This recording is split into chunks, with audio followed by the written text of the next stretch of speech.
Hello दोस्तों, अगर आपने ये 150 एमसीक्यू क्वेश्चन सॉल्व कर लिए यानी मल्टीपल चॉइस क्वेश्चन, तो कंप्यूटर एग्जाम का सिलेक्शन आपका हो जाएगा। दोस्तों, अगर आप SSC, banking, police, railway, triple C या किसी भी कंप्यूटर बेस्ड एग्जाम की तैयारी कर रहे हैं तो ये वीडियो आपके लिए बहुत ही काम का होने वाला है। मैं हूं विकास कुमार और आज इस वीडियो में हम सॉल्व करने वाले हैं कंप्यूटर फंडामेंटल के 150 मोस्ट इंपॉर्टेंट एमसीक्यू, यानी क्वेश्चंस नंबर 1 से लेकर 150 तक। ये क्वेश्चन रैंडम नहीं, ये वही क्वेश्चंस हैं जो एग्जाम में बार बार पूछे जाते हैं और इंटरव्यू में कंफ्यूजन क्रिएट करते हैं। मैं हर क्वेश्चन के साथ आपको आंसर देने वाला हूं और साथ ही साथ मैं आपको एक शॉर्ट एक्सप्लेनेशन भी करके दिखाऊंगा ताकि आप सिर्फ इसको याद नहीं करें बल्कि समझ में भी आए। तो वीडियो को ध्यान से देखिएगा, पेन पेपर रेडी कर लीजिए और खुद से सोचकर आंसर दीजिए, फिर चेक कीजिए। तो दोस्तों, शुरुआत करते हैं अपने पहले ऑब्जेक्टिव क्वेश्चन से। आपको पूरे 150 क्वेश्चन की जर्नी शुरू करते हैं। यहां से मैं आपको इतना समय दूंगा, जितने देर में मैं आपको चारों ऑप्शन पढ़ूंगा आप उतने देर में जवाब दे दीजिएगा अपने मन में या पॉज करके। फिर उसके बाद मैं आंसर ला दूंगा, क्योंकि मैं अगर रुकूंगा तो बहुत लंबा वीडियो हो जाएगा। शुरू करते हैं। सबसे पहला सवाल, कंप्यूटर का फादर किसे कहा जाता है? और बिल्कुल सही सवाल है, कंप्यूटर के रिलेटेड पहला सवाल यही होना चाहिए फंडामेंटल में। तो आपके पास ऑप्शन है Alan Turing, Bill Gates, Charles Babbage, Steve jobs, और आपका जवाब है सी यानी चार्ल्स बेबेज। चार्ल्स बेबेज ने एनालिटिकल इंजन और इसका कंसेप्ट दिया था और साथ ही उन्होंने ही शुरुआती कंप्यूटर्स बनाए थे, जैसे डिफरेंस इंजन और एनालिटिकल इंजन, जो वर्किंग थे। इसी वजह से उन्हें कंप्यूटर का पिता कहा जाता है। दूसरे क्वेश्चन पे बढ़ते हैं हम लोग। सेकंड क्वेश्चन है हमारा, कंप्यूटर शब्द किस भाषा से लिया गया है? चार ऑप्शन है, ग्रीक, लैटिन, जर्मन, फ्रेंच, और इसका जवाब है आपका आंसर बी, यानी कंप्यूटर जो शब्द है वो लैटिन शब्द कंप्यूट से लिया गया है और इसीलिए हम लोग इसको कंप्यूटर कहते हैं, जिसका मतलब होता है गणना करना। अगला सवाल है आपका, पहली जनरेशन में कंप्यूटर के किस तरह के टेक्नोलॉजी का यूज किया गया था, यानी किस पे आधारित था? Transistor, IC, vacuum tube, micro processor. चार ऑप्शन है और आपका जवाब है सी यानी वैक्यूम ट्यूब्स। फर्स्ट जनरेशन में जो टेक्नोलॉजी हम लोगों ने यूज किया था वो वैक्यूम ट्यूब टेक्नोलॉजी थी। अगर आप फंडामेंटल देखे होंगे वीडियो तो ये सारे सवालों के जवाब दे सकते हैं। और अगर आपने यही वीडियो देखना शुरू किया है मेरा, तो आप सबसे पहले एक 4 घंटे का पूरा वीडियो है फंडामेंटल का, उसको देख लीजिए, जिसमें चैप्टर 1 to 19 पूरा दिया हुआ है। और उसके बाद इस प्रैक्टिस सेट को शुरू कीजिए, फिर किसी भी कॉम्पिटेटिव एग्जाम में जाकर बैठिए, एक भी क्वेश्चन आपका नहीं छूटेगा, इसकी गारंटी है। आगे बढ़ते हैं हम लोग। नेक्स्ट क्वेश्चन है हमारा, दूसरे जनरेशन में कौन से कंप्यूटर के पार्ट का यूज हुआ था, मतलब कौन सी नई चीज बनाई गई थी? जवाब है vacuum tube, transistor, IC, AI. तो सेकंड जनरेशन में जिस चीज की खोज हुई वो था ट्रांजिस्टर। ट्रांजिस्टर टेक्नोलॉजी के उपयोग के साथ ही आपका सेकंड जनरेशन शुरू भी हुआ था। अगला क्वेश्चन देखते हैं। पांचवा नंबर क्वेश्चन है, तीसरे जनरेशन की मुख्य पहचान क्या है?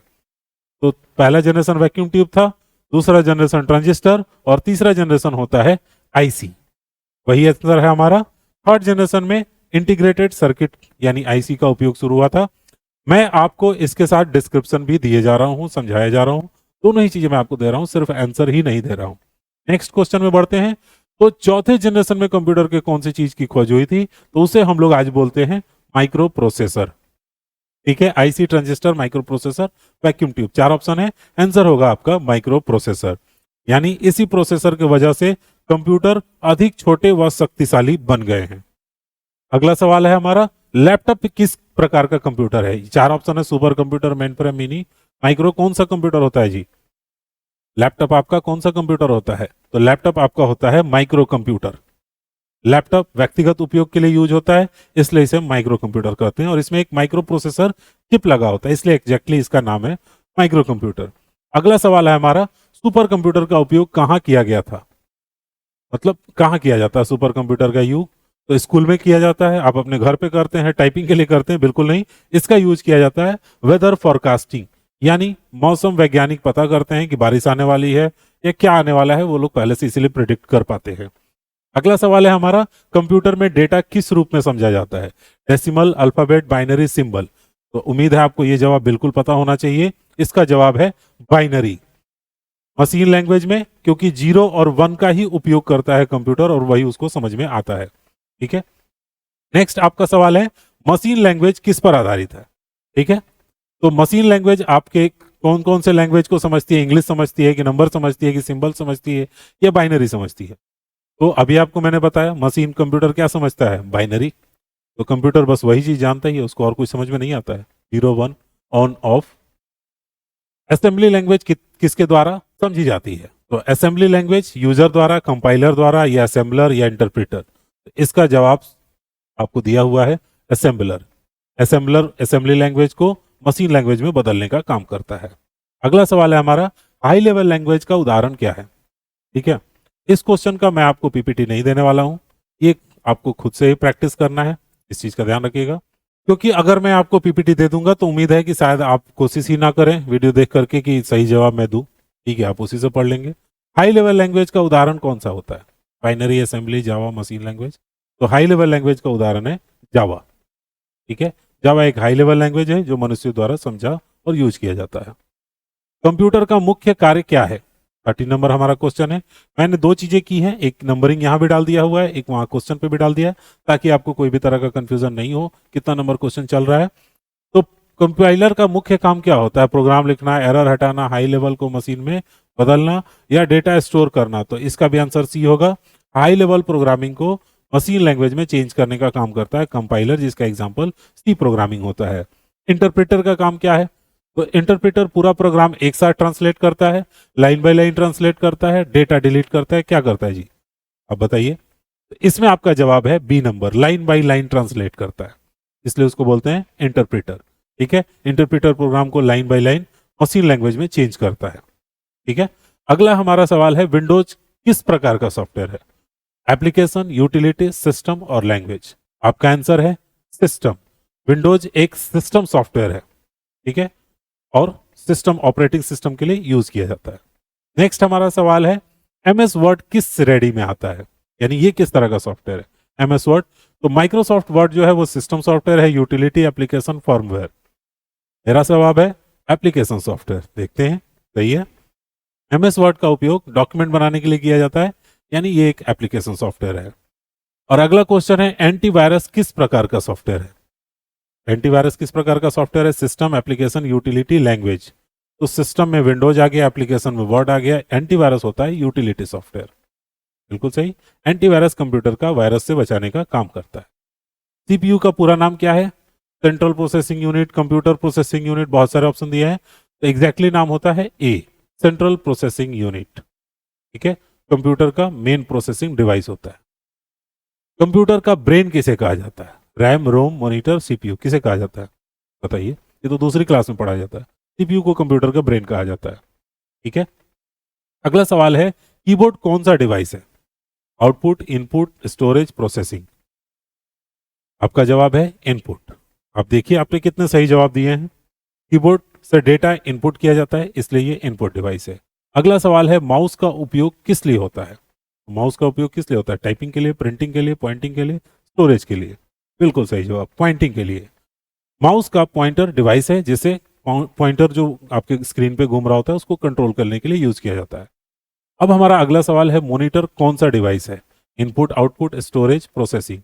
आपका जवाब होना चाहिए बी, आउटपुट डिवाइस होता है, क्योंकि उससे स्क्रीन पर हमें कुछ दिखता है, कंप्यूटर से इंफॉर्मेशन आ रहा होता है, ठीक है। मैं आपका बहुत टाइम वेस्ट नहीं करूंगा, इसलिए फटाफट बताते चल रहा हूं आगे आंसर। आपको इतना ही समय मिलेगा जितने देर में मैं आंसर और क्वेश्चन पढ़ूंगा। रैम किस प्रकार की मेमोरी है, तो रैम एक परमानेंट मेमोरी है या टेम्पोररी है, सेकेंडरी है, केक है। इसको एक्चुअली में कैश पढ़ते हैं, कैश मेमोरी, ठीक है। केक, कैसे, बहुत चीजें लोग पढ़ते हैं, तो कुछ भी बोलिए चलेगा। रैम अस्थायी मेमोरी है, पावर ऑफ होते ही मिट जाता है, यानी कि टेम्पोररी मेमोरी।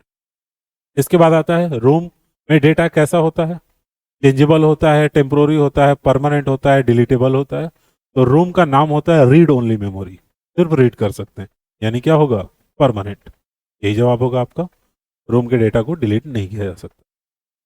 हार्ड डिस्क किस प्रकार का मेमोरी है, प्राइमरी, सेकेंडरी, कैश, रजिस्टर। तो हार्ड डिस्क को बोलते हैं हम लोग सेकेंडरी मेमोरी, यानी कि आप उसमें प्राइमरी मेमोरी से डेटा को स्टोर कर सकते हैं। अब आता है, बाइनरी नंबर में कितने डिजिट होते हैं, आप बताइए कितने डिजिट होते हैं। जवाब है 2, 0 और 1, बस यही 2 डिजिट होते हैं, और कोई डिजिट नहीं होता है। इसके बाद अगला सवाल है, डेसिमल नंबर सिस्टम में बेस क्या होता है। ठीक है, तो डेसिमल नंबर सिस्टम में टोटल जो बेस होते हैं वो होते हैं 10। टोटल 4 नंबर सिस्टम आपको बताया था, चारों के जवाब यहाँ पर है, 2, 8, 10, 16। आप एक पेन पेपर जरूर लेकर रखिएगा और लास्ट में आप कमेंट करके बताइएगा इन 150 क्वेश्चनों में आपने कितने क्वेश्चन के सही आंसर बताए थे। ठीक है, मैं देखना चाहूंगा कि कौन से ऐसे स्टूडेंट हैं जिन्होंने 100 प्लस सही आंसर किए हैं। इसका जवाब है आपका सी। 10 होते हैं डेसिमल में, ऑक्टा में होते हैं 8 और हेक्साडेसिमल में होते हैं 16। मैंने बता दिया चारों के बारे में। अब हम लोग आगे बढ़ते हैं इसके बाद नेक्स्ट। तो डेसिमल नंबर के बाद ऑप्शन दिया है आपको एंड गेट का आउटपुट कब 1 होता है। एंड गेट का आउटपुट कब एक होगा, एक इनपुट और एक हो, दोनों इनपुट 0 हो, दोनों इनपुट 1 हो, तो कोई भी। तो इसका जवाब क्या होता है, एंड क्या होता है, सारे कंडीशन ट्रू होने चाहिए। तो दोनों इनपुट 0 हो, दोनों इनपुट 1 हो, तो ये होगा हमारा सी नंबर। जब दोनों, अब एक 0 हो एक 1 हो तो फिर गड़बड़ हो जाएगा। तो एक आपको दोनों के दोनों ट्रू होने चाहिए। 1 का मतलब ट्रू होता है, 0 का मतलब फॉल्स कह सकते हैं आप। एंड गेट तभी 1 देता है जब सभी इनपुट 1 हो। ठीक है, नॉट गेट क्या करता है, जोड़ता है, घटाता है, उल्टा आउटपुट देता है या गुणा करता है। बिल्कुल सही जवाब, उल्टा आउटपुट देता है, पलट देता है। आप 1 दीजिएगा तो 0, 0 दीजिएगा तो 1। ये आपको उलट के हमेशा जवाब देता है। अगला सवाल है और गेट का आउटपुट कब 0 होगा। तो और गेट का आउटपुट 0 तब होगा जब दोनों ही इनपुट 0 होंगे। अगर एक भी इनपुट आपका 1 होता है तो और में आउटपुट 1 ही हो जाता है। 0 करने के लिए सब के सब 0 होने चाहिए, और में ये केस होता है। देखिए वही आंसर है आपको। अगर आप एक बार में पूरे 150 क्वेश्चन को सवाल जवाब नहीं कर पा रहे हैं, इतना समय नहीं है आपके पास, तो मैं इसको 5 पार्ट में बांट दिया हूं। तो 30-30 करके आप कर सकते हैं। डायरेक्ट आप डिस्क्रिप्शन में जाइए और वहां पर 1 से 30, फिर उसके बाद 31 से मैं 60, फिर उसके बाद ऐसे ही 30-30 करके मैं 5 पार्ट में बांटा हूं। एक बार क्लिक करके सीधे वहीं से आप ये क्लास शुरू कर सकते हैं जहां पे आपने खत्म किया होगा। अब हम लोग आगे बढ़ते हैं 31 नंबर पे। लैन का पूरा नाम क्या है। Local large area network, local area network, logical, समझ गए होंगे आप लोग। लोकल एरिया नेटवर्क होता है, बी नंबर आंसर होगा आपको। ठीक है, लैन बोलते हैं इसको। घर, स्कूल और ऑफिस में कंप्यूटर को जोड़ने के लिए एक नेटवर्क है। इसके बाद नेक्स्ट आपको आता है मैन। मैन का पूरा नाम क्या है, तो इसको बोलते हैं मेट्रोपॉलिटन एरिया नेटवर्क। ठीक है, मैन का शहर के अंदर कंप्यूटर को जोड़ने के लिए यूज किया जाता है। 33 नंबर क्वेश्चन है इंटरनेट किस प्रकार का नेटवर्क है। लैन, मैन, वैन, पैन। आप बताइए इंटरनेट कौन सा तरह का नेटवर्क है, दिन भर तो यूज कर रहे हैं। तो ये होता है वाइड एरिया नेटवर्क, यानी वैन। इंटरनेट बहुत बड़े क्षेत्र में फैला होता है, इसलिए इसको वैन बोलते हैं, wide area network. 34 number question है नेटवर्क टोपोलॉजी क्या है। क्या है नेटवर्क टोपोलॉजी। नेटवर्क का हार्डवेयर है, नेटवर्क का आकार है, नेटवर्क का लेआउट है, नेटवर्क का स्पीड है। एक्चुअली में नेटवर्क का लेआउट कहलाता है, यानी कि किस तरह का नेटवर्किंग होगा।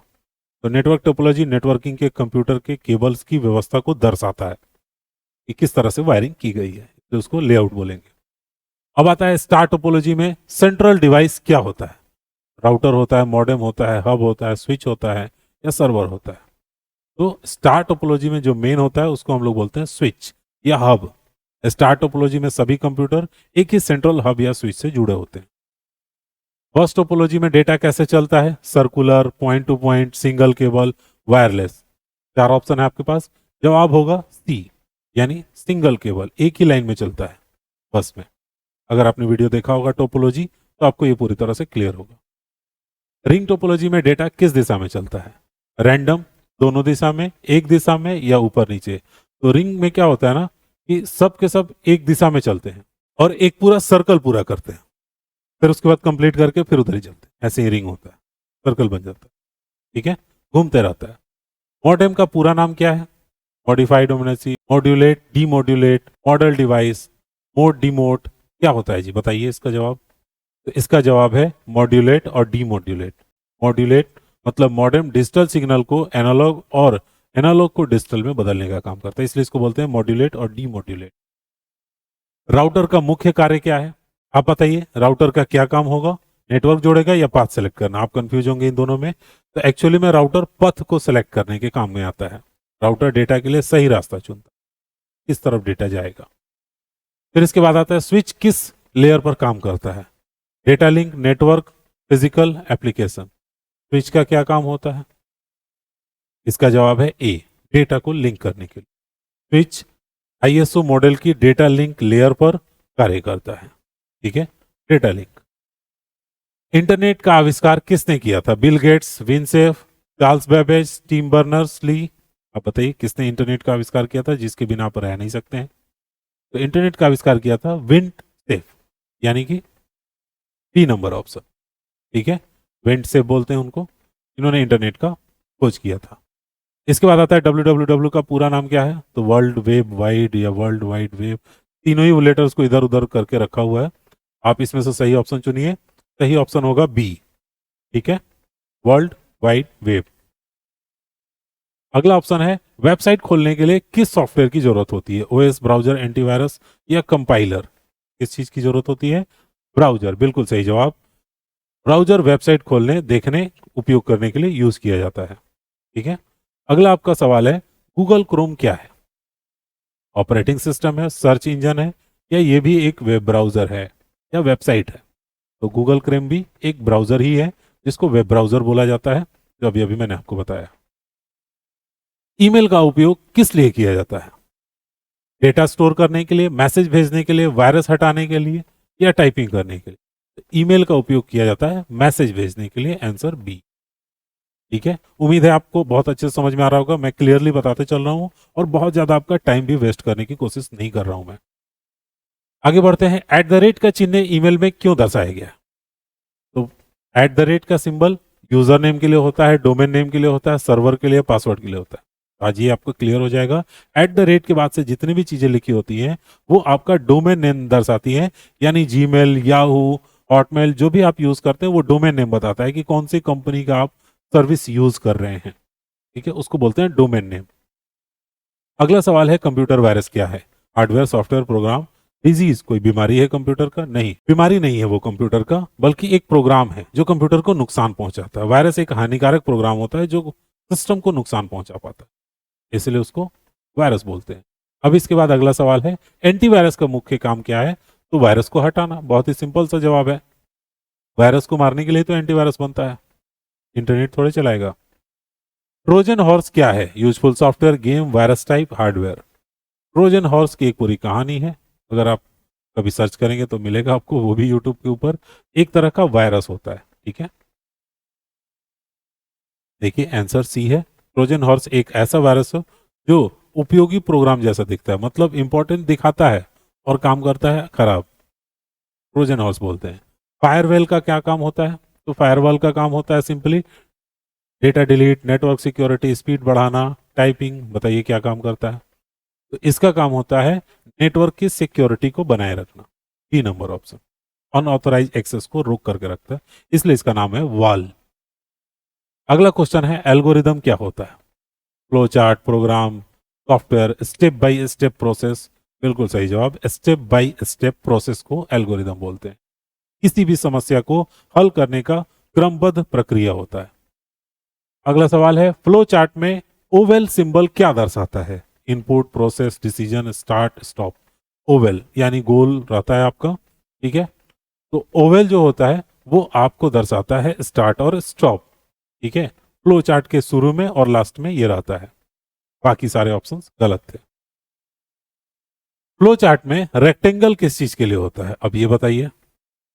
तो रेक्टेंगल का जो काम होता है वो होता है आपको प्रोसेस करना। रेक्टेंगल किसी प्रोसेस या कैलकुलेशन को दिखाता है। ठीक है, बी नंबर ऑफ। 54 है डायमंड सिंबल फ्लो चार्ट में क्या करता है? तो अब इसका काम होता है डिसीजन लेना। जैसे इफ लगाना है तो वहां पर डायमंड का यूज करेंगे। डायमंड सिंबल्स किसी डिसीजन को दिखाता है। ठीक है, इसके बाद आता है डीबीएमएस का पूरा नाम क्या है?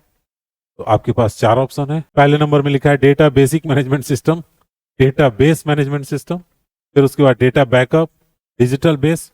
उम्मीद है आप समझ गए होंगे, डेटाबेस एक ही पूरा नाम होता है मैनेजमेंट सिस्टम। ये आपका सही जवाब हो जाएगा, डीबीएमएस। आगे बढ़ते हैं। नेक्स्ट हमारा है डेटाबेस क्या है? सॉफ्टवेयर, हार्डवेयर, डेटा का संग्रह, प्रोग्राम? क्या चीज है डेटाबेस? बताइए। तो एक्चुअल जवाब है डेटा का संग्रह, यानी कि बहुत सारे डेटा को स्टोर करके एक जगह रखते हैं, उसको हम लोग बोलते हैं डेटाबेस। अगला सवाल है एमएस एक्सेस किसका उदाहरण है? एमएस एक्सेस में क्या होता है? तो एमएस एक्सेस उदाहरण है आपका डेटाबेस मैनेजमेंट सिस्टम का ही, ठीक है, डीबीएमएस, बी नंबर ऑप्शन आपका हो जाएगा। अब अगला सवाल आपके लिए है प्राइमरी की क्या होता है, ये भी एक्सेस से ही आपका सवाल है। Duplicate value, unique value, null value, random value, क्या करता है प्राइमरी की? तो प्राइमरी की एक यूनिक वैल्यू क्रिएट करता है जो कि रिपीट नहीं हो सकता, ठीक है, हर रिकॉर्ड को यूनिक रखने के लिए। इसके बाद आता है फील्ड, और रिकॉर्ड किससे संबंधित है? नेटवर्क से, डेटाबेस से, वायरस से। तो फील्ड और रिकॉर्ड डेटाबेस से संबंधित होता है, ठीक है, उसी में फील्ड और रिकॉर्ड दोनों रखा जाता है डेटाबेस में। डेटा रिडंडेंसी का मतलब क्या है? Data delete, data security, data duplicate या डेटा इनक्रिप्टेड? इसका जवाब है डेटा डुप्लीकेशन, यानी उसकी कॉपी बनाना, ठीक है। तो डेटा रिडंडेंसी का अर्थ होता है डेटा का बार बार दोहराव होना, बार बार वही चीज आ रहा है, ठीक है। अब अगला सवाल है ऑपरेटिंग सिस्टम का मुख्य कार्य क्या है? टाइपिंग, हार्डवेयर का यूज करना, वायरस हटाना, डेटा डिलीट करना, ठीक है। तो अब ये ऑपरेटिंग सिस्टम का मुख्य कार्य होगा हार्डवेयर और यूजर के बीच में इंटरफेस बनाना, ताकि हम कंप्यूटर को यूज कर पाए। जवाब होगा आपका बी नंबर, ठीक है, इसी की वजह से हम कंप्यूटर को यूज कर पाते हैं। अगला सवाल है विंडोज किस प्रकार का ओएस है? Single user, multi user, batch, real time? तो विंडोज को बोला जाता है मल्टी यूजर, यानी मल्टी यूजर ऑपरेटिंग सिस्टम इसको बोलते हैं। एक साथ कई लोग इसको यूज भी कर सकते हैं, मल्टी सॉफ्टवेयर आप एक साथ ओपन करके भी चला सकते हैं, इसलिए इसको मल्टी यूजर बोला है। लाइनक्स किस प्रकार का सॉफ्टवेयर है? Application, utility, open source OS, firmware? तो इसका जवाब होगा सी, ओपन सोर्स ओएस है, यानी ऑपरेटिंग सिस्टम ही है बट ओपन सोर्स है, इसको एडिट वगैरह करके आप यूज कर सकते हैं। लाइनक्स एक ओपन सोर्स ऑपरेटिंग सिस्टम है जिसे फ्री में यूज किया जा सकता है, इसलिए उसको ओपन सोर्स कहा जाता है। जैसे एंड्रॉयड भी ओपन सोर्स है। बूटिंग क्या है? कंप्यूटर बंद करना, कंप्यूटर चालू करने की प्रक्रिया, डेटा कॉपी करना, प्रोग्राम इंस्टॉल करना। बूटिंग होता है कंप्यूटर को चालू करने की प्रक्रिया, बी नंबर आंसर। अगला सवाल है कोल्ड बूटिंग क्या होता है? फ्रिज में डाल करके कंप्यूटर को स्टार्ट करना? नहीं। पावर ऑफ से ऑन करने पर, स्लीप मोड में, शट डाउन पर रिस्टार्ट करना। कोल्ड बूटिंग किसे करते हैं? जब कंप्यूटर पूरी तरह बंद हो और फिर चालू किया जाता है तब उसे कोल्ड बूटिंग कहते हैं, यानी मतलब कंप्लीटली कंप्यूटर बंद पड़ा हुआ है। फिर उसके बाद से है वार्म बूटिंग का उदाहरण क्या है? पावर बटन से स्टार्ट करना, रिस्टार्ट करना, स्लिप करना या हाइबरनेट? तो इसको बोलते हैं रीस्टार्ट। रीस्टार्ट करने पर वार्म बूटिंग होती है, यानी पहले से स्टार्ट था, बंद हुआ, फिर से अपने आप स्टार्ट हो जाएगा। अगला सवाल है फाइल क्या है? फोल्डर, डेटा का संग्रह, सॉफ्टवेयर, हार्डवेयर? तो फाइल क्या है? एक तरह से डेटा का संग्रह कहलाता है, बी नंबर आंसर बिल्कुल सही है, अगर आपने भी चुना है तो। फिर इसके बाद से आता है फोल्डर का उपयोग किस लिए होता है? फोल्डर का उपयोग वायरस स्टोर करने के लिए, फाइल को व्यवस्थित रखने के लिए, ओएस इंस्टॉल करने के लिए या इंटरनेट चलाने के लिए? इसका भी जवाब होगा बी, सारे फोल्डर्स, फाइल्स, हर चीज को अरेंज करके रखने के लिए एक ही चीज यूज किए जाते हैं, फोल्डर। रिसाइकिल बिन का उपयोग क्यों होता है? फाइल को सेव करने के लिए, या फिर प्रिंटिंग करने के लिए, या वायरस हटाने के लिए? तो रिसाइकिल बिन होता है डिलीट की गई फाइल को अस्थायी रूप में रखने के लिए, आंसर नंबर डी। जो भी चीज आप डिलीट कर देते हैं वो जाके रिसाइकिल बिन में पड़ा रहता है, वापस आप उसको रिस्टोर भी कर सकते हैं। अगला सवाल है हमारा परमानेंटली डिलीट करने के लिए कौन सा शॉर्टकट होता है? Delete, control D, alt D या शिफ्ट डिलीट? इसका जवाब है C number, shift plus delete, जिससे ऑप्शन जो खुलेगा वो परमानेंट डिलीट करेगा, फिर रिसाइकिल बिन में कुछ भी नहीं जाएगा, वहीं से खत्म। कंट्रोल पैनल का उपयोग किस लिए होता है? टाइपिंग, सिस्टम सेटिंग बदलने के लिए या इंटरनेट या गेम के लिए?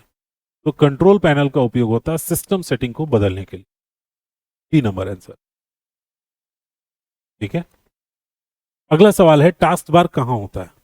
तो टास्क बार कंप्यूटर में किधर होता है? टास्क जहां आप ऑन करते हैं तो दिखता है, तो कंप्यूटर का सबसे निचला वाला पार्ट, अगर आप कंप्यूटर से वीडियो देख रहे हैं तो नीचे वाला जो पूरा पट्टी है वो होता है टास्क बार, आंसर हो जाएगा हमारा बॉटम।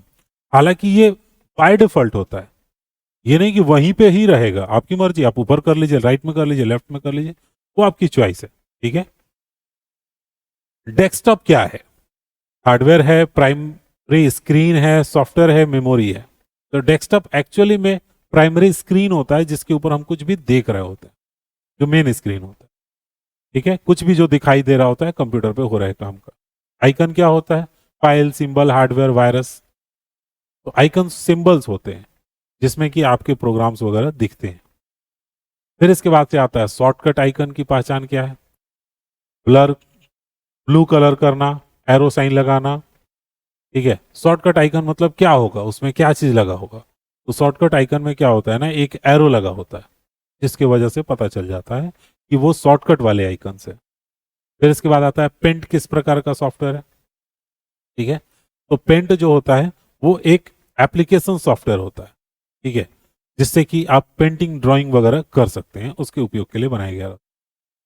नोटपैड का उपयोग किस लिए किया जाता है? Drawing, video editing, text editing, database. तो बिल्कुल टेक्स्ट एडिटिंग के लिए, टेक्स्ट वगैरह टाइप करने के लिए यूज किया जाता है नोटपैड। एक साधारण लिखने का आपका सॉफ्टवेयर है। अगला सवाल है, कैलकुलेटर किस प्रकार का सॉफ्टवेयर है? System, utility, language, firmware. आप जवाब दीजिए, कैलकुलेटर क्या है? तो कैलकुलेटर होता है यूटिलिटी, मतलब एक खास काम को करने के लिए, जोड़ घटाव गुणा भाग कैलकुलेट करने के लिए बनाया गया है। तो जब भी कुछ खास स्पेसिफिक आप कोई बनाते हैं सॉफ्टवेयर, उसको बोला जाता है यूटिलिटी सॉफ्टवेयर। ठीक है, अगला सवाल है, बैकअप का अर्थ क्या है? डेटा डिलीट करना, कॉपी करना, इंक्रिप्ट करना, शेयर करना। तो बिल्कुल सही जवाब, डेटा को कॉपी करना बैकअप करना कहलाता है। फिर उसको आप कहीं रख दिए हैं, फिर कभी भूल गया या कुछ खो गया तो आप इजीली उससे उसको पूरा कर सकते हैं। रिस्टोर का मतलब क्या होता है? तो डेटा को रिकवर करना। का जवाब भी आपका बी होगा। आप डेटा डिलीट करेंगे तो वो रिस्टोर करना तो नहीं कहलाएगा, डेटा को वापस लेके आना, रिकवर करना का। अगला सवाल है, क्लाउड स्टोरेज क्या है, या फिर उसका उदाहरण क्या है क्लाउड स्टोरेज का? Pen drive, hard disk, Google drive, DVD. Cloud storage का उदाहरण है सिंपली गूगल ड्राइव। जो गूगल ड्राइव पे आप डेटा को रखते हैं, तो आप इंटरनेट पे डेटा रखते हैं, इसलिए उसको बोलते हैं हम लोग क्लाउड स्टोरेज। ठीक है, 3 नंबर सही आंसर हो गया। पेन ड्राइव किस प्रकार की स्टोरेज है? तो पेन ड्राइव प्राइमरी है, सेकेंडरी है, कैश है, रजिस्टर है? बिल्कुल सही जवाब सेकेंडरी आपका होगा, पेन ड्राइव। मैं आपको बोल रहा हूं, आपने सही जवाब दिया। मैं उम्मीद करके चल रहा हूं कि आप गेस कर रहे हैं और आप पहले से ही तुरंत सवाल सुनते ही या देखते ही जवाब दे दे रहे हैं अपने मन में, या फिर आप लिख रहे हैं कॉपी में, जैसे भी। अब आता है ऑप्टिकल स्टोरेज का उदाहरण क्या है? Optical storage, RAM, hard disk, DVD, ROM. तो ऑप्टिकल जो स्टोरेज है वो होता है आपका सीडी कैसेट्स के अंदर। ठीक है, सीडी और डीवीडी ऑप्टिकल स्टोरेज डिवाइसेज है। हालांकि ये आजकल प्रचलन से बाहर है, अब तो सब कुछ जगह ले लिया है पेन ड्राइव ने और मेमोरी कार्ड ने। तो ई वेस्ट हमारा हो जाता है इलेक्ट्रिकल वेस्ट, नहीं इलेक्ट्रॉनिक वेस्ट को बोलते हैं हम लोग। ठीक है, देखते हैं इसका हमारा आंसर क्या दिया हुआ। आंसर एक्चुअली ये एक मिस टाइप है। ठीक है, मैं इसको यहाँ पे करेक्ट कर देता हूँ, बी। ठीक है, आपका ये हो। नीचे आपको डिस्क्रिप्शन में वो चीज क्लियरली आप देख सकते हैं कि ई वेस्ट खराब इलेक्ट्रॉनिक डिवाइस से बनते हैं। ठीक है, तो आप सी नहीं बल्कि बी को सही करिए। आगे बढ़ते हैं हम लोग। ग्रीन कंप्यूटर का उद्देश्य क्या है? स्पीड बढ़ाना, या फिर एनवायरनमेंट बचाना, या वायरस हटाना, या गेमिंग करना? तो ग्रीन कंप्यूटर मतलब बेसिकली एनवायरनमेंट बचाना। ग्रीन कंप्यूटर का यही मतलब होता है कि पर्यावरण को सुरक्षित रखने पे फोकस करते हुए कंप्यूटर को बनाना। नेक्स्ट क्वेश्चन है, पावर सेविंग मोड का उपयोग क्यों किया जाता है? स्पीड बढ़ाने के लिए, इलेक्ट्रिसिटी बचाने के लिए, मेमोरी बचाने के लिए, डेटा डिलीट करने के लिए? तो सिंपल सा बी नंबर, इलेक्ट्रिसिटी बचाने के लिए। ठीक है, स्लिप मोड कर देंगे तो हमारा कंप्यूटर कुछ दिन, कुछ और देर तक चल जाएगा, तुरंत शट डाउन नहीं होगा, बैटरी उसका बचा रहेगा। अगला सवाल है, यूपीएस का पूरा नाम क्या है? Universal power supply, uninterruptible power supply, United power supply, unlimited power supply? इसका जवाब होगा बी, अनइंटरप्टेबल पावर सप्लाई। ठीक है, फिर इसके बाद आता है, यूपीएस का मुख्य कार्य क्या है? डेटा स्टोर करना, पावर बैकअप, वायरस हटाना, प्रिंटिंग। इसमें से कौन सा होगा, आप देख लीजिए। यूपीएस का मुख्य कार्य होता है आपको power backup, uninterruptible power supply, यानी कि अगर लाइट कट गई तो आपका कंप्यूटर अचानक बंद नहीं होगा। अगला सवाल है, फॉर्मेटिंग का अर्थ क्या है? डेटा तैयार करना, डिस्क तैयार करना, वायरस स्कैन करना, या फाइल रीनेम करना? तो इसका काम है डिस्क तैयार करना, यानी हार्ड डिस्क को फॉर्मेट वगैरह करके उसको रेडी कर रहे हैं, फिर से उसमें वापस से स्टोर करेंगे। फॉर्मेटिंग से क्या होता है? डेटा सुरक्षित होता है, डेटा डिलीट हो जाता है, डेटा इनक्रिप्ट होता है, डेटा शेयर होता है। एक्चुअली में डेटा डिलीट हो जाता है। अगर उसमें पहले से कुछ भी है सब खत्म हो जाएगा फॉर्मेट करने पे, नहीं आप उसमें डेटा स्टोर कर सकते हैं। अब इसके बाद से नेक्स्ट है इंटरनेट पर फाइल भेजने की प्रक्रिया क्या कहलाती है, 91 नंबर हमारा क्वेश्चन। और इसमें 4 ऑप्शन दिए हैं, डाउनलोड, अपलोड, शेयर और कॉपी। इंटरनेट पर फाइल भेजने की प्रक्रिया को अपलोड करना कहते हैं, और जब आप रिसीव करते हैं तो उसको डाउनलोड करते हैं। ठीक है, तो इंटरनेट पर अपनी फाइल भेजने को अपलोड करना कहते हैं, जबकि प्राप्त करने को डाउनलोड करते हैं। ये नीचे भी मैंने लिखा हुआ है। यूआरएल का पूरा नाम क्या है, uniform resource locator, universal research, आगे पढ़ने का कोई मतलब ही नहीं है, पहला ही नंबर हमारा आंसर हो जाएगा, यूनिफॉर्म रिसोर्स लोकेटर। ठीक है, वेबसाइट के एड्रेस को दर्शाता है, जैसे आपका एड्रेस होता है उसी तरह कंप्यूटर के एड्रेस को यूआरएल बोलते हैं। सर्च इंजन का उदाहरण कौन सा है, क्रोम, गूगल क्रोम, विंडोज, कौन सा है जी बताइए। सर्च इंजन जहां जाके आप सर्च कर, गूगल, ठीक है, क्रोम नहीं। क्रोम तो ब्राउजर है जिससे आप इंटरनेट एक्सेस करते हैं, चलाते हैं उसके थ्रू। गूगल सर्च इंजन है, ठीक है, तो गूगल से आप सर्च करते हैं कुछ भी। इसके बाद आता है ब्राउजर और सर्च इंजन में क्या अंतर होता है, दोनों एक ही है। ब्राउजर वेबसाइट खोलता है, सर्च इंजन ओएस है, कोई अंतर नहीं है। इसका जवाब है ब्राउजर वेबसाइट खोलता है, ठीक है, सॉफ्टवेयर है जिससे कि हम लोग कोई भी वेबसाइट देखने वगैरह के लिए यूज करते हैं, जबकि सर्च इंजन का यूज जानकारी के लिए होता है। यहाँ पर थोड़ा सा और एक लाइन होना चाहिए, जबकि हमारा सर्च इंजन क्या करता है, कोई भी हम डिटेल सर्च कर पाते हैं, बाकी कोई भी ऑप्शन नहीं हो। साइबर क्राइम क्या है, हार्डवेयर खराब होना, इंटरनेट के माध्यम से अपराध, बिल्कुल सही आपका जवाब है बी नंबर। इंटरनेट के माध्यम से कोई अगर अपराध करता है तो उसको साइबर क्राइम कहा जाता है। अगला सवाल है हैकिंग का अर्थ क्या है, डेटा सेव करना, अनऑथराइज एक्सेस, डेटा बैकअप और वायरस हटाना। इसका जवाब है बी नंबर, अनऑथराइज एक्सेस, यानी आपको अनुमति नहीं है सिस्टम में प्रवेश करने का, फिर भी आप प्रवेश कर रहे हैं, यानी आप हैक कर रहे हैं। पासवर्ड का सही उपयोग क्या है, शेयर करना, सैंपल रखना, सिक्योरिटी के लिए, नोट करना। बिल्कुल सही जवाब सी नंबर, सिक्योरिटी के लिए। हम लोग पासवर्ड इसलिए लगाते हैं ताकि सिक्योर रहे हमारा फाइल। नेक्स्ट हमारा सवाल है स्ट्रॉन्ग पासवर्ड में क्या क्या होना चाहिए, तो इसमें तीनों चीजें होनी चाहिए, अल्फाबेट, न्यूमेरिकल और सिंबल, यही हमारा आंसर भी है। अब इसके बाद से आगे बढ़ते हैं, 2 फैक्टर ऑथेंटिकेशन का क्या मतलब है, 2 पासवर्ड लगाना, डबल लॉगिन करना, एक्स्ट्रा सिक्योरिटी लेयर या डेटा इंक्रिप्शन।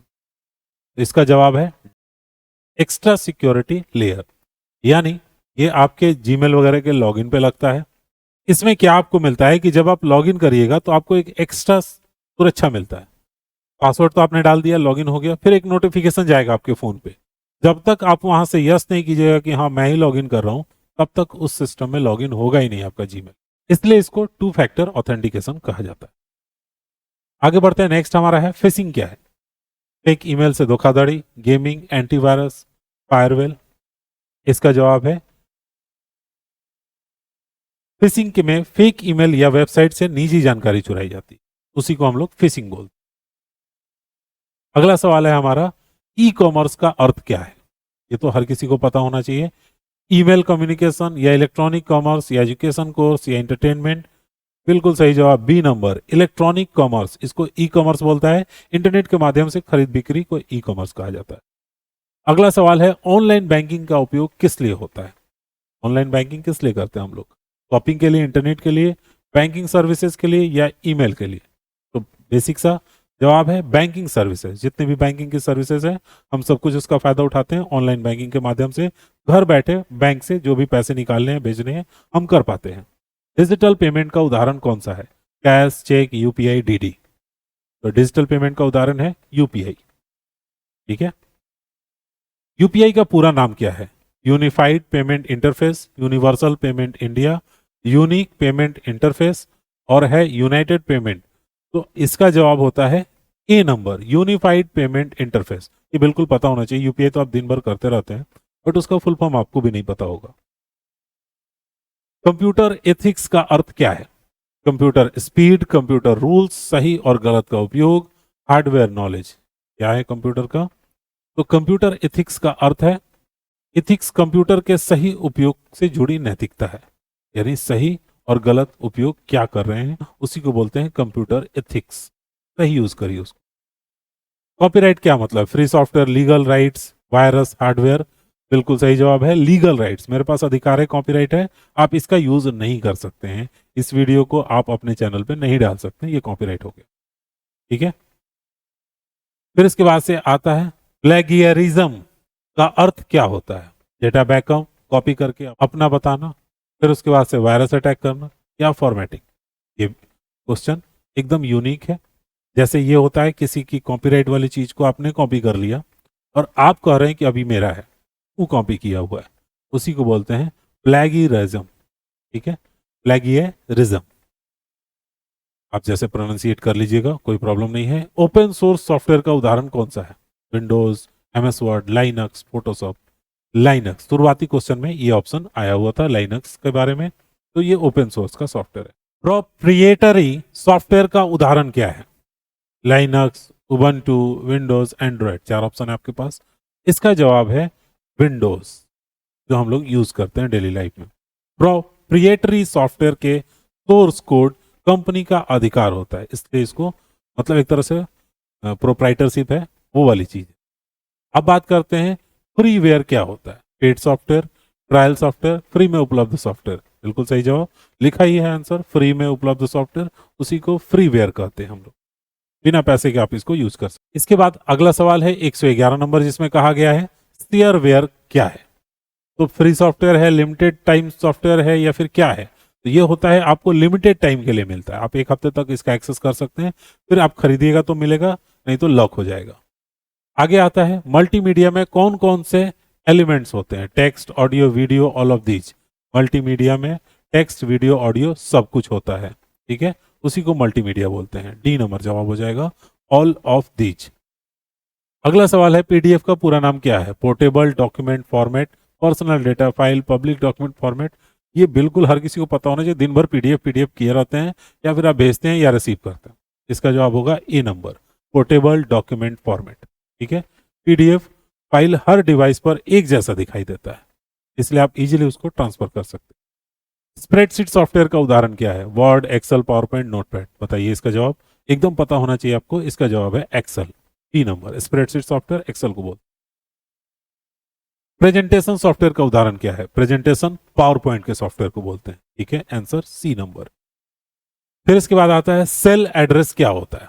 रो प्लस कॉलम, या कॉलम या रो या सीट का नाम।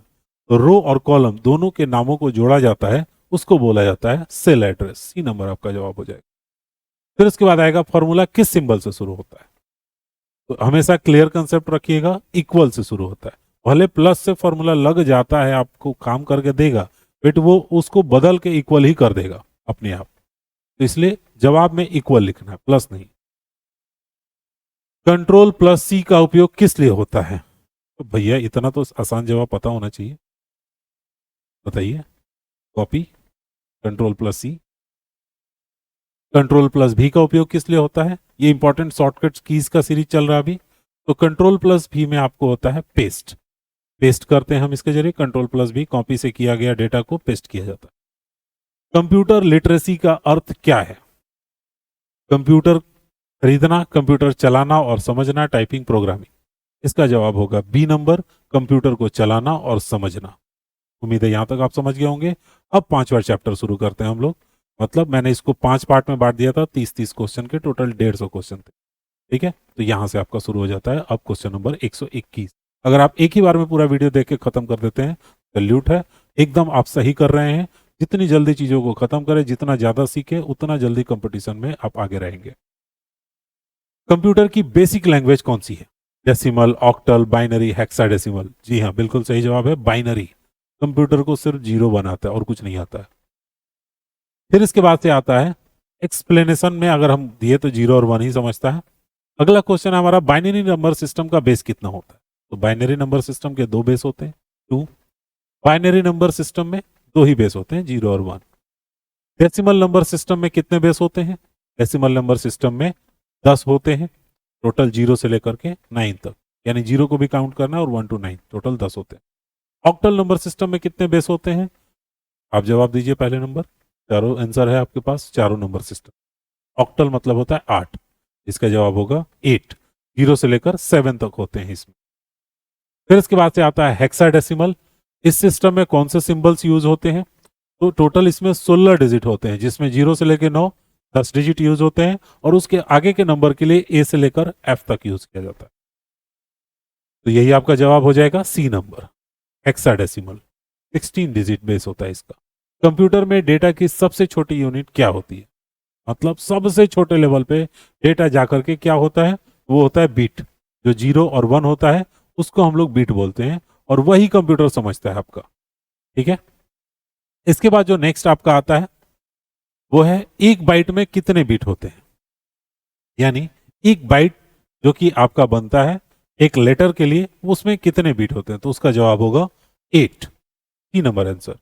8 बीट मिलाकर एक बाइट बनते हैं। जैसे 10 मिलीग्राम मिलाकर 1 ग्राम बनता है, वैसे इसमें 2 के कैलकुलेशन पे चलता है, इसलिए 8 होता है।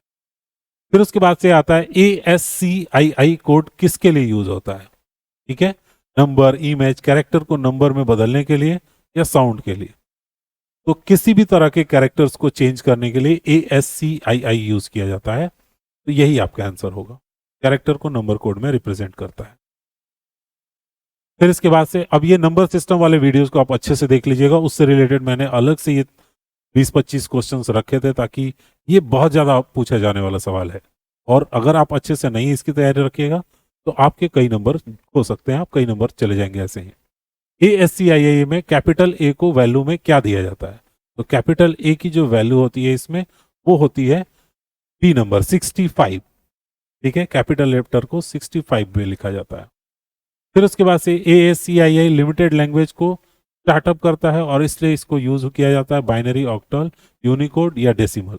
तो इसके लिए जो यूज किया जाता है उसको हम लोग यूनिकोड बोलते हैं, क्योंकि ये लिमिटेड होता है। यही सी जवाब है। दुनिया की लगभग सभी लैंग्वेजेस इसको सपोर्ट करता है, यूनिकोड को। कैरेक्टर ए का बाइनरी सेपरेशन क्या होगा? यानी कैरेक्टर ए हो गया, अगर उसको हम लोग नंबर में चेंज करेंगे तो 65 होगा। अब 65 को आप पहले नंबर 2 से चेंज करिए और निकालिए इसमें से क्या आएगा। जो आएगा वो आंसर हो जाएगा, और इसका आंसर होने वाला है ए। ये नंबर जैसे 64 आ जाएगा यहां से, और ये 1 हो गया। अब यहां पर मैं कैलकुलेट करके नहीं आपको सिखाने वाला, वो मैंने सिखा दिया ऑलरेडी वीडियो में। यहां पर सीधा मैं आपको आंसर बताने वाला हूं, वो आप चेक करिए। आगे बात करते हैं डेसिमल 13 का बाइनरी नंबर क्या होगा। ठीक है, 13 आपको लाना है। इसमें से हो जाएगा आपका बी नंबर 1101। ये आपका आंसर हो जाएगा 13 नंबर का। ठीक है, 13 में 2 से भाग दीजिए, फिर उसके बाद से बाइनरी नंबर निकालते जाइए। बाइनरी 1011 का डेसिमल नंबर क्या होगा? सिंपल सा जवाब है सी 11। ठीक है, अब इसकी नंबरिंग करते हैं 0 1 2 3। ठीक है, 2 के पावर 3, 2 के पावर 2, 2 के पावर 1, 2 के पावर 0, और फिर इस पूरे कैलकुलेशन को आप जोड़िएगा तो ये आपका आंसर आएगा। ये सब मैंने समझाया हुआ है नंबर सिस्टम में बहुत डिटेल में। ऑक्टल कन्वर्जन में कितने बिट्स का ग्रुप किया जाता है? यानी बाइनरी डिजिट है आपके पास और उसको ऑक्टल में कन्वर्ट करना है 8 डिजिट में। एक्चुअली इसका काम ही होता है ऑक्टल नंबर सिस्टम का कि बाइनरी के लंबे चौड़े नंबर को छोटा करना। तो वो उसको 3-3 पार्ट में बांटता है, और 3 डिजिट का जो डेसिमल नंबर होगा वो लिखा जाएगा। तो उसका जो ग्रुपिंग होता है वो 3 डिजिट में होता है, वही आपका आंसर होगा। ठीक है, बाइनरी 110101 का ऑक्टल नंबर क्या होगा? तो इसको आप अगर आप 3 पार्ट में बांटेंगे तो ये हो जाएगा आपका 6 और ये हो जाएगा 5, यानी 65 आपका आंसर आएगा। अब इतना तेजी में आप कर पाए कैलकुलेशन देख लीजिएगा, वरना आप कागज पे कर लीजिएगा, कॉपी पे कर लीजिएगा। फिर उसके बाद से डेसिमल 100 का बाइनरी नंबर क्या है? तो आप निकाल लीजिए। 11011 होता है आपका। 2 के मेथड से भाग दे करके यूज करते हैं। डेसिमल 100 का ऑक्टल क्या होगा? ये आपको कन्वर्जन करना है, तो सबसे पहले डेसिमल को आप बाइनरी में कन्वर्ट कर लीजिए और फिर 3-3 कैटेगरी करके निकाल दीजिए। ठीक है, आपका आंसर आएगा बी 144। यानी डेसिमल 100 का ऑक्टल। बाइनरी तो काफी लंबा हो जाता है, उसी को छोटा करने के लिए, जैसे 100 जो था, पीछे चलते हैं हम लोग, 100 डेसिमल का जो बाइनरी हमने निकाला था वो क्या निकला था? 11000100। अब इस नंबर को ऑक्टल में हम लोग चेंज करेंगे तो वो आएगा 144। ठीक है, तो कंप्यूटर इस चीज को समझने के लिए यूज करते हैं कंप्यूटर में, ताकि बाइनरी नंबर बहुत लंबा लंबा ना हो जाए। डेसिमल 100 का हेक्साडेसिमल नंबर क्या होता है? तो इसका हेक्साडेसिमल नंबर होता है 64। तो को 16 से भाग देने का मेथड यूज करते हैं हम लोग। उसके बाद से हेक्साडेसिमल में ऐसे निकलेगा आपका 64 आएगा। हेक्साडेसिमल में एफ का डेसिमल वैल्यू क्या होता है, ठीक है। तो एफ क्या होता है, आपका आखिरी डिजिट होता है, टोटल हो जाते हैं 10 डिजिट, उसके बाद से 5 डिजिट और बचते हैं। तो जीरो से चूंकि गिनती शुरू होती है तो 10 से शुरू होगा यहाँ पर ए से, वहां से आप काउंट कीजिएगा तो 15वें नंबर पे आपको आएगा F. A equal to 10, F equal to 15, यहाँ पर पूरा क्लियर करके आपको दिया हुआ है। इसके बाद आता है टू कॉम्प्लीमेंट मेथड, किस लिए यूज किया जाता है? पॉजिटिव नंबर्स के लिए, डेसिमल कन्वर्जन के लिए, निगेटिव नंबर्स के लिए, ASCII के लिए। इसका जवाब है निगेटिव नंबर्स के लिए। मैंने पूरा मेथड बताया कि अगर आपको बाइनरी में माइनस में नंबर्स को निकालना है तो इस मेथड का यूज किया जाता है टू कॉम्प्लीमेंट्स नंबर्स को, ताकि निगेटिव नंबर्स को निकाला जा सके। उसे भी मैंने नंबर सिस्टम में समझाया हुआ है। अब बात करते हैं टू कॉम्प्लीमेंट्स में पहला स्टेप क्या होता है। एक ऐड करना, बीट इन्वर्ट करना, पॉजिटिव नंबर लिखना। तो पहला नंबर क्या होता है कि जिस नंबर का निगेटिव नंबर निकालना है उसका हम पॉजिटिव नंबर लिख देते हैं, और फिर उसके बाद से हम उसका बाइनरी नंबर निकालते हैं, ठीक है। +5 का 8 बिट बाइनरी नंबर क्या होगा, यानी 8 डिजिट में मुझे दिखाना है। जैसे 5 का तो 3 ही डिजिट में खत्म हो जाएगा, 101 होता है। अब उसको आपको 8 डिजिट में बीट में बाइनरी में कैसे दिखाएंगे, +5 -5 नहीं दिखाना। तो 101 हम लिख देंगे और उसके आगे 5 को जीरो लगा देंगे, ये नंबर आपका आंसर हो जाएगा। तो 8 बिट में अगर आप दिखा रहे हैं, जो कि एक बाइट बनाना है मुझे, तो आगे 5 जीरो लगा देना है, वही आपका आंसर हो जाएगा। अब ये बहुत लोग इसमें गलत कर देंगे, +5 का वो 101 ढूंढेंगे, है ही नहीं, क्योंकि वो 8 डिजिट में मांग रहा है। आगे बढ़ते हैं। अब इस 50 और 101 को इन्वर्ट करने पर क्या मिलेगा, यानी इसको पलटेंगे तो क्या मिलेगा जब निगेटिव नंबर हम निकाल रहे हैं। तो इसको पलटने का मतलब जितना जीरो है उतना 1 हो जाएगा, जितना 1 है वो जीरो हो जाएगा, और वो आंसर होगा हमारा ए। जीरो को 1 और 1 को जीरो में चेंज किया जाता है, उसको बोलते हैं हम लोग इन्वर्ट करना। अब इसके बाद से टू कॉम्प्लीमेंट फैक्टर में इन्वर्ट के बाद क्या किया जाता है, तो उसके बाद ऐड किया जाता है एक को लास्ट में। एक ऐड हो जाएगा, तो अगर वो जीरो हुआ है लास्ट लेटर तो वो 1 हो जाएगा। इन्वर्ट बिट्स में जीरो जोड़ना फाइनल स्टेप होता है, और जैसे ही आप इन्वर्ट बिट्स में 1 जोड़ना फाइनल स्टेप होता है। जैसे ही आप 1 जोड़ते हैं आपका कंप्लीट हो जाता है, पूरा हो जाता है काम, और फिर उसके बाद से आपका आंसर आ जाता है। तो डेसिमल -5 का 8 बिट बाइनरी क्या होगा, अब एक को ऐड करेंगे तो यहां लास्ट में जीरो था, वो हो जाएगा 1, और वही बी नंबर हमारा आंसर हो जाएगा, ठीक है। जो +5 था उसको इन्वर्ट किया, एक ऐड किया, और जो हमारा आंसर आया वो हो गया। ये पूरा एग्जाम्पल मैंने समझाया हुआ अच्छे से। ऑक्टल नंबर सिस्टम का यूज मेनली किस लिए होता है? इमेज प्रोसेसिंग के लिए, बाइनरी सॉर्टिंग के लिए, शॉर्ट स्टोरेज के लिए, टेक्स्ट इनकोडिंग के लिए। तो इसका जवाब होगा बाइनरी सॉर्टिंग, बाइनरी नंबर को छोटा करने के लिए यूज किया। हेक्साडेसिमल का यूज कहां होता है? तो इसका use memory address, typing, audio files, printing. तो इसका यूज होता है मेमोरी एड्रेसिंग में। हेक्साडेसिमल मेमोरी एड्रेस और मशीन कोड्स में यूज किया जाता है। बाइनरी से हेक्साडेसिमल कन्वर्जन में कितने का ग्रुप बनाया जाता है? तो ऑक्टल में अगर आपको याद होगा मैंने बताया था 3 डिजिट, यहाँ पे हो जाता है आपको 4 डिजिट, 4 का ग्रुप बनाया जाता है। डेसिमल नंबर सिस्टम किसके लिए नेचुरल लैंग्वेज है? कंप्यूटर के लिए, मशीन के लिए, हमारे लिए, या रोबोट के लिए? तो डेसिमल नंबर सिस्टम वही नंबर है जो आप रोज लिखते हैं, आपका मोबाइल नंबर है, हर चीज हर नंबर डेसिमल नंबर कहलाता है, इसलिए इंसानों के लिए नेचुरल नंबर है, ठीक है। सी नंबर आंसर हो। आखिरी question, number system and data representation main purpose क्या है? कंप्यूटर में डेटा स्टोर करना, प्रोग्रामिंग करना, गेमिंग करना, इंटरनेट करना। तो कंप्यूटर में डेटा स्टोर करना, ये होगा सही जवाब। दोस्तों, मैंने आपको टोटल 150 प्रैक्टिस क्वेश्चन करा दिया है। उम्मीद है आपने इसको अच्छे से देखा और समझा होगा। किसी भी तरह का डाउट या कोई सवाल रहता है तो कमेंट करके पूछ लीजिएगा मुझसे, मैं आपके सवाल का जरूर जवाब दूंगा। और अगर आप ये टेस्ट देने के लिए आए हैं तो आप इसमें अगर बहुत ज्यादा आपने गलतियां की है या बहुत ज्यादा कंफ्यूजन है, समझ में नहीं आ रहा है, तो आप मेरा एक मेगा वीडियो पूरा देख लीजिए, 4 घंटे का फंडामेंटल का। अगर आपके पास उतना टाइम नहीं है तो आप एक एक करके पूरे 1 से लेकर 19 चैप्टर दिए हुए हैं, उसको लाइन से वीडियोस देख लीजिए, जिस दिन आपको जितना टाइम मिले। 5 मिनट 10 मिनट से लेकर के 30 मिनट तक के क्लासेस हैं, और जिसमें जिस टॉपिक पे जितनी रिक्वायरमेंट बनी है उतना बनाया गया है, शॉर्ट में नहीं डिटेल में बनाया गया है स्टूडेंट के पर्पज से, ताकि उन्हें पूरी इंफॉर्मेशन मिले। दोस्तों, अगर आपने यह वीडियो यहां तक पूरा देख लिया है और क्वेश्चन 1 से लेकर पूरा 150 तक मल्टीपल चॉइस क्वेश्चन प्रैक्टिस कर ली है, तो यकीन मानिए आपका कंप्यूटर फंडामेंटल सेक्शन बहुत ही स्ट्रांग हो चुका है। एग्जाम में कंप्यूटर क्वेश्चन से डरने की जरूरत नहीं है। एमसीक्यू जल्दी सॉल्व कर पाएंगे, एक्यूरेसी आपकी इंप्रूव हो गई है। अगर आपको ये एमसीक्यू सीरीज बहुत ही ज्यादा अच्छा और हेल्पफुल लगा है तो वीडियो को लाइक और दोस्तों के साथ शेयर करिएगा, क्योंकि प्रैक्टिस सबके लिए जरूरी है। चैनल को सब्सक्राइब करना मत भूलिए, क्योंकि आईआईसीटी कंप्यूटर पर आपको मिलते हैं complete computer course, MCQ practice series, exam oriented concept, सब कुछ हिंदी में। मिलते हैं अगले वीडियो में एक और इन्फॉर्मेशन के साथ। तब तक सीखते रहिए।